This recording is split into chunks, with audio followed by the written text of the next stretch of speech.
congregados en la casa del Señor y celebrando la Eucaristía del domingo 31 en el tiempo ordinario. Decíamos al comienzo de la celebración que hoy también la Iglesia celebra el Día de Todos los Fieles Difuntos. Y es práctica entre nosotros un día como hoy montar altares o encender alguna vela para rezar por las benditas ánimas del purgatorio y por todos los difuntos de nuestras familias. Ojalá que no perdamos la tradición y aumentemos en la fe de la Iglesia. Seguimos en nuestro camino con Cristo y hoy vamos a llegar hasta Jericó, que es básicamente la última parada antes de llegar a la ciudad santa de Jerusalén.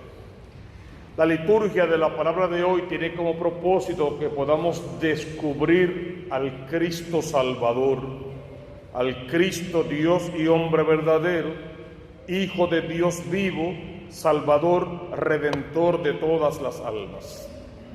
Y desde la primera lectura en el libro de la sabiduría ya esa idea venía apoderándose del lector. Te compadeces, Señor, de todos, porque amas todo lo que has creado. Debes partir de la premisa de quién eres tú, y tú sabes eso. Tú eres el Hijo amado de Dios. Tú eres la obra maestra de la creación. Tú eres recipiente del Espíritu Santo de Dios. Tú eres heredero del reino de los cielos. Eso y mucho más eres como propiedad exclusiva de Cristo. Entonces, este Dios ante quien estamos celebrando esta Eucaristía se nos presenta como un acontecimiento universal. Y el libro comienza afirmando hoy: Señor, el mundo entero es ante ti como grano de arena en la balanza. Cuando el autor de este libro escribe esto, no tiene el entendimiento del mundo como tú y yo lo tenemos hoy, del universo tan vasto. No sabía, de hecho, que él estaba en una galaxia dentro de miles de otras. No tenía idea de eso. Sin embargo, sin conocer lo vasto del mundo, sabía ya en su corazón que el Dios que había creado lo que por lo menos él conocía era tan grande que no tenía ningún límite. Y podía ver la grandeza de Dios reflejada en su pequeñez. Pero su pequeñez no lo humillaba, ni lo maltrataba, ni lo menospreciaba, sino que lo elevaba a una categoría mayor. ¿Cómo es que un Dios tan grande, tan inmenso, tan todopoderoso, se ha fijado en mí? Sería la pregunta que el autor se hizo. ¿Cómo un Dios con tanto poder se fijó en mí tan pequeño y me ha amado tanto que me ha elevado a la dignidad de hijo?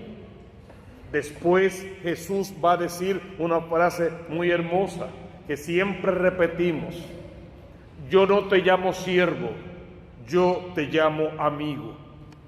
Entonces este autor se da cuenta que si es criatura de Dios, que si ese Dios todopoderoso lo hizo del barro de la tierra con sus propias manos, que es la imagen que conocemos desde el Génesis, entonces Dios tiene que amarlo, porque Dios no podría odiar nada de lo que hizo, ni arrepentirse de nada de lo que hizo.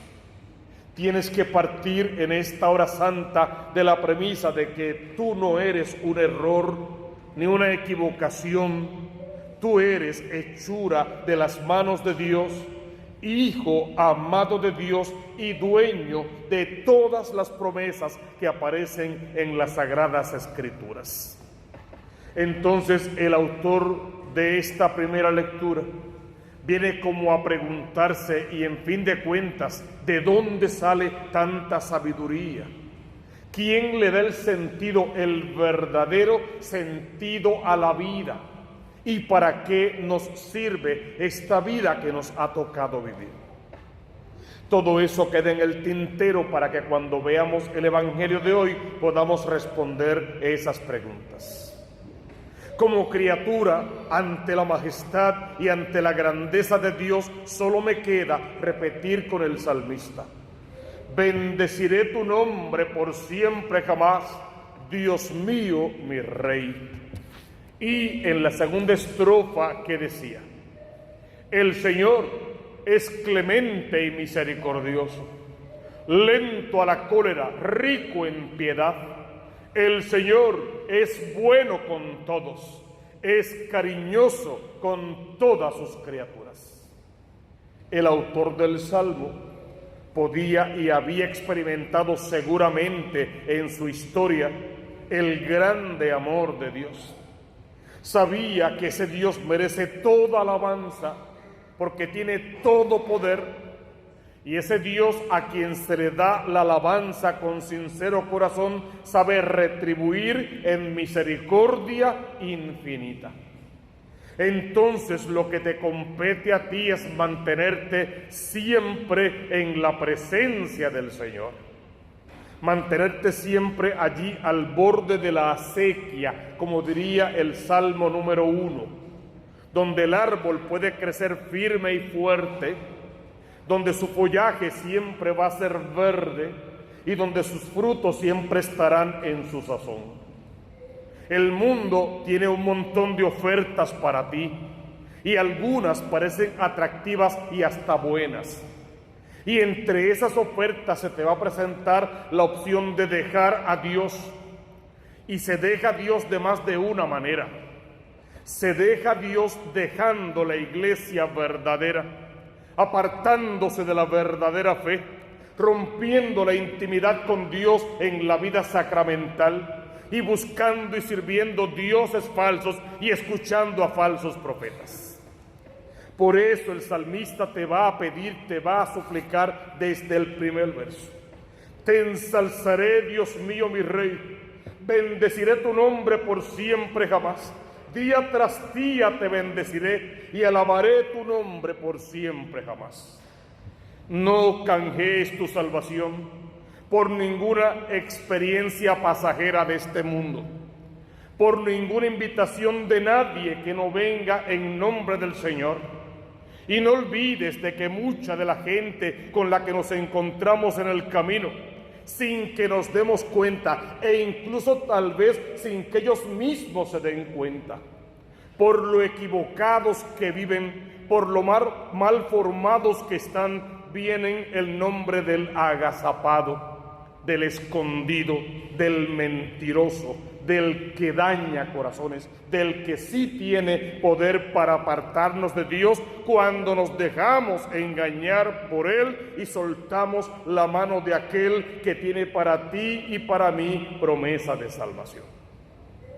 Una vez que nos encontramos con ese salvo y le pedimos a este Dios que es fiel a sus palabras, que es bondadoso en todas sus acciones, que sostiene al que se va a caer y endereza a los que ya se doblan, le pedimos a ese Dios: Señor, levántame en brazos como a niño pequeño, para que yo no me deje seducir por las invitaciones de este mundo, no importa quién me invite. Yo quiero solo seguirte a ti en la iglesia que tú fundaste, vivir bien mi vida sacramental y participar vehementemente de la Eucaristía, donde puedo comerme al Dios vivo y vivir tal como ese Dios manda. No permita, Señor, que me aparte de ti. Guárdame en tu corazón, que es estar guardado en el sagrario. Lávame todos los días con tu sangre preciosa y cúmpleme las promesas que me hiciste, sobre todo aquella promesa de estarte conmigo todos los días y hasta el fin del mundo. Habla con tu Dios en oración, para que en algún momento dado de tu historia puedas decir con el profeta Isaías: me sedujiste, Señor, y yo me dejé seducir. La segunda lectura que hemos visto fue tomada de la carta del apóstol San Pablo a los tesalonicenses. que Cristo sea glorificado en nosotros y nosotros seamos en Él glorificados. ¿Qué es lo que Pablo quiere decirnos hoy como centro de nuestra existencia? Pablo te está garantizando que Él está pidiendo constantemente a Dios que tú puedas considerarte digno de la vocación a la que has sido llamado. Y tú, católico práctico, sabes perfectamente a qué vocación tú has sido llamado. Sean santos, como mi Padre que está en el cielo es santo. Y la base de la vocación de la santidad a la que hemos sido llamados, ¿cuál es? Permanezcan fieles al don que recibieron de Dios por la imposición de manos, tanto en el sacramento del bautismo, tanto en el sacramento de la confirmación y en los demás sacramentos que de una forma u otra siempre está el toque de la mano poderosa de Dios. Permanece fiel al don que de Dios recibiste por la imposición de manos, para que seas digno de tu vocación, para que puedas vivir en santidad, para que seas feliz en este mundo, para que hagas felices a los tuyos, para que la amargura no se apodere de ti y el pecado no te seduzca y te aparte de los caminos de la iglesia verdadera, que son caminos de salvación. Caminar en la presencia del Señor significa andar con firmeza, estar siempre cumpliendo los buenos deseos del corazón en tanto y en cuanto los deseos de nuestro corazón se parezcan a los deseos del corazón del Cristo. Porque será Él, en fin de cuentas, quien traerá la fe a nuestra historia. Entonces vamos a pedirle al Señor desde esta segunda lectura que redescubramos nuestra verdadera vocación, que trabajemos con fe y con ahínco para cumplir lo que Dios quiere de nosotros y que no permitamos de ninguna manera que el demonio, el mundo y la carne nos puedan seducir, porque desde el principio ya hemos dicho que somos propiedad exclusiva de Cristo. El Evangelio fue tomado según San Lucas, como todos los domingos del ciclo C de lecturas. En el capítulo 19, versos 1 al 10. Es una historia que conocemos de memoria, es la historia de Zaqueo. Y podemos ver algunos detalles de esa lectura para poder casarlos con la primera lectura de hoy. Dice la palabra que uno de esos días entró Jesús en Jericó, ciudad importante, muy importante. Y en esta ciudad, que es otra vez la antesala para llegar hasta Jerusalén, mientras Jesús la atravesaba, algo maravilloso pasó. Siempre que hay un encuentro personal entre Dios y alguien, siempre la iniciativa es de Dios, siempre. A ti te compete la respuesta a esa invitación. Si Zaqueo, que es el personaje del Evangelio de hoy, quiso conocer a Dios, fue porque al haber oído hablar de ese tal Jesús de Nazaret, algo se movió en su corazón. Se inquietó, sintió el llamado de la vocación. Pero como Dios no es un sentimiento, si solo te quedas en el sentimiento, te conviertes en una veleta que el viento puede mover donde quiera. Pero si pasas del sentimiento a la experiencia, nada ni nadie te puede apartar del amor de Dios. Nada haría que se prostituya en tu corazón el amor que le tienes a Dios, porque el amor que le tengas a no importa qué personaje de este mundo no puede estar por encima del amor de Dios. Entonces Zaqueo, ya inquieto por la invitación de Dios, toma una decisión. Y la decisión fue salir de su zona cómoda, pudo haber decidido quedarse en su zona cómoda. Zaqueo era un publicano, recaudador de impuestos, un ladrón y también un hombre posiblemente muy rico. Tenía que serlo cuando dijo que iba a devolver 4 veces más. Muy rico. Zaqueo pudo haber pensado: qué bien se oye hablar de ese tal Jesús de Nazaret, pero yo no lo necesito. Como estoy perfectamente bien. Tengo de todo y un poco más. Zaqueo pudo haber pensado así.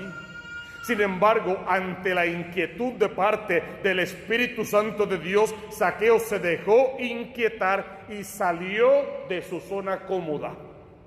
La invitación que el Señor en este domingo te está haciendo: sal de tu zona cómoda. Déjate inquietar por Dios. Reconoce la oscuridad que pueda haber en tu vida. Hazle marco a esa oscuridad para que puedas apagar esa oscuridad y venir a vivir en la luz del Cristo de la gloria. Una vez que yo reconozca mi pecado y decida salir de mi pecado, es un movimiento, tengo que hacer algo. Y Zaqueo lo hizo. Decidió ir a conocer a Jesús. Y ahí tal vez está el momento culminante de la lectura. Zaqueo decide ir a conocer a Jesús. Y la frase que sigue, ¿cuál es? La gente se lo impedía. 2 pensamientos tienes que acomodar allí. ¿Quién en este momento me está impidiendo a mí ser el católico práctico que yo debo ser? ¿Quién me lo estará impidiendo? ¿O a quién yo le estoy impidiendo que sea el católico práctico que puede ser? Porque es bien posible que desde mi posición falseada de buen católico yo sea motivo de escándalo para mucha gente y se estén apartando de Dios justamente por mi causa, por tu causa. Entonces las 2 cosas las tienes que examinar. ¿A quién el agazapado, el mentiroso, el demonio ha traído a mi vida para que me aparte de Dios, para que me impida llegar a Dios? Zaqueo lo intentó, la gente se lo impedía, pero Zaqueo no lo permitió. Allí decía que no podía ver porque era muy bajito de estatura. Sí, tal vez era bajito de estatura, pero lo que realmente no permitía que Zaqueo viera a Dios eran sus pecados, su terrible estado de vida, su abuso con los demás, su libertinaje, su mentira y 40 cosas más de seguro. Zaqueo tiene que encontrar una alternativa. No voy a permitir que nadie me aparte de Dios. Y la escena que sigue es incalculable. Se subió a un árbol. ¿Qué me importa qué árbol fue? Se subió a un árbol. Tal como el Cristo de la gloria se subió al árbol de la cruz. Tal como en el desierto se elevó la serpiente en un palo alto. Tal como en muchas iglesias los altares son de madera y sobre el árbol del altar celebramos la Eucaristía y sobre el árbol del ambón celebramos la palabra. Se subió a un árbol para poder ver a Cristo. Mira qué escena más interesante. Saulo, por su parte, fue bajado de su cabalgadura, de su ego, de su yo ser. Pero Jairo fue elevado, Zaqueo fue subido, fue elevado al árbol de la cruz, si quieres, de la cruz de su propia vida, de su miseria, de su pecado, de su poca vergüenza, de su vanagloria, de su pillaje, de toda la porquería, la podredumbre social, moral y humana que había en su corazón.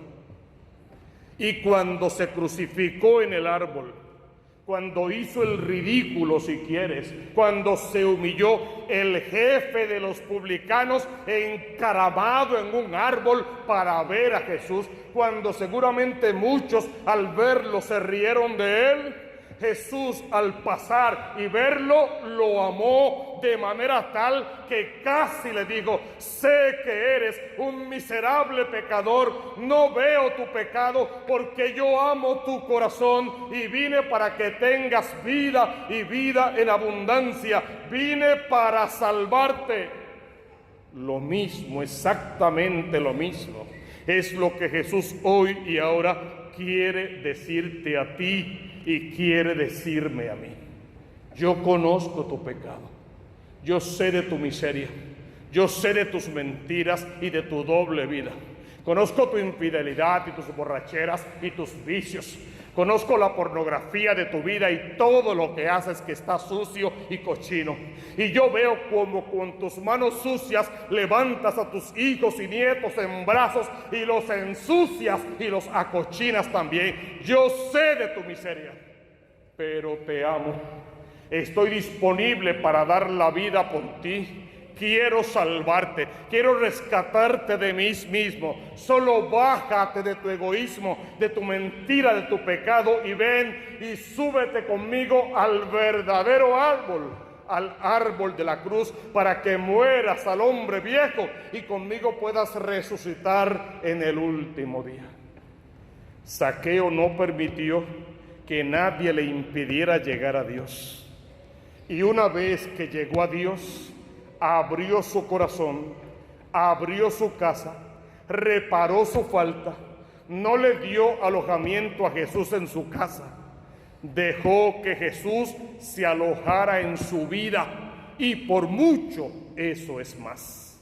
Si Jesús quiere al quedarse a vivir en tu corazón, antes tienes que limpiar el corazón, sacar todo lo que no sirve allí para que Él venga a acomodarse. Porque la más hermosa imagen de eso lo empezaremos a vivir en 4 domingos más. Una virgen está encinta y dará luz a un hijo y le pondrá por nombre Jesús, y será grande y será llamado Hijo del Altísimo. Desde ese momento tienes que empezar ya a preparar tu corazón como el pesebre de Belén, para que Jesús venga a vivir en tu vida y en adelante tú tengas vida y la tengas en abundancia. Que la sabiduría de Dios inunde tu corazón, que la misericordia de Jesús permee tu vida y que tu respuesta sea: aquí estoy, Señor, para hacer tu voluntad. Heme aquí, Señor.